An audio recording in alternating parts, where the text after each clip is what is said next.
আসসালামু আলাইকুম রহমতুল্লাহি ওয়া বারাকাতুহু। ফেসবুক বন্ধুরা, শুভ সকাল। আশা করি অনেক ভালো আছেন। আলহামদুলিল্লাহ, আমি আপনাদের অনেক ভালো আছি। হে পুরুষ, হে পুরুষ, তুমি কর্ম করো। হে পুরুষ, তুমি যদি কর্ম না করো, তোমার পরিণতি হবে ভয়ঙ্কর। কেমন ভয়ঙ্কর? নারীর কাছে গেলে তোমাকে হয় মার খেতে হবে, আর না হলে তোমাকে মৃত্যুবরণ করতে হবে। এই বন্ধুরা, এটার বলার উদ্দেশ্য একটা আছে। অধিক বিয়ে ভালো না। বিয়ে কিন্তু ফরজ। বিয়ে কিন্তু ফরজ, কিন্তু আপনার কাছে এবিলিটি অনুযায়ী আপনাকে বিয়ে করতে হবে। এখন আপনার কাছে 50,000 টাকা আছে, ধরে নিলাম। ধরেন এক ডিসিশন জায়গা আছে, আপনি কি 4-5টা বিয়ে করতে পারেন? মোটেও না। আপনার জন্য একটাই যথেষ্ট।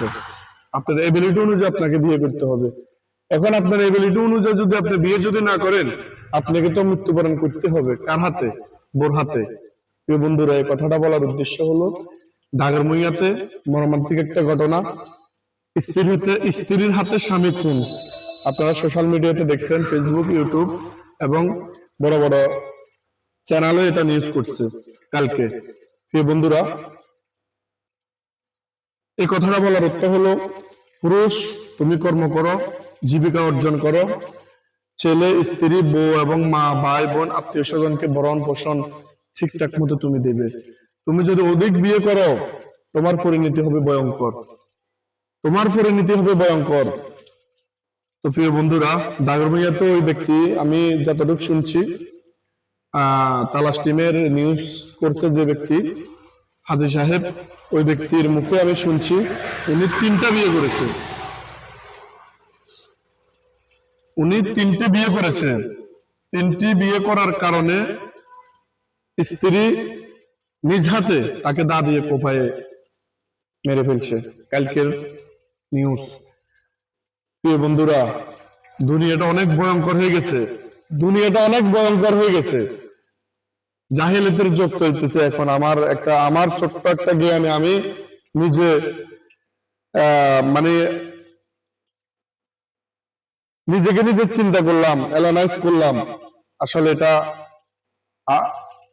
জাহেলিয়াতের যুগ হয়ে গেছে।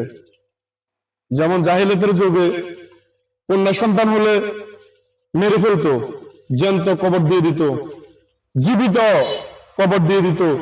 সেম আমাদের এই বাংলাদেশটাও যেন জাহিলিয়াতের একটা যুগ হয়ে গেছে।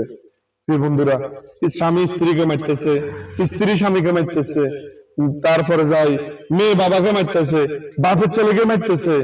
আল্লাহ, আল্লাহ, এই সোনার বাংলাদেশ, এই ছোট্ট একটা দেশ, আল্লাহ সবাইকে তুমি আল্লাহ হেদায়েত দান করে দাও। আল্লাহ পাক যেন এই ছোট্ট একটা দেশকে রক্ষা করে। আল্লাহ, হে আল্লাহ, এই ভয়ঙ্কর মৃত্যু থেকে আল্লাহ তুমি সবাইকে আল্লাহ হেফাজতে করো। আল্লাহ হেফাজতে রাখো। আল্লাহ, আমিন।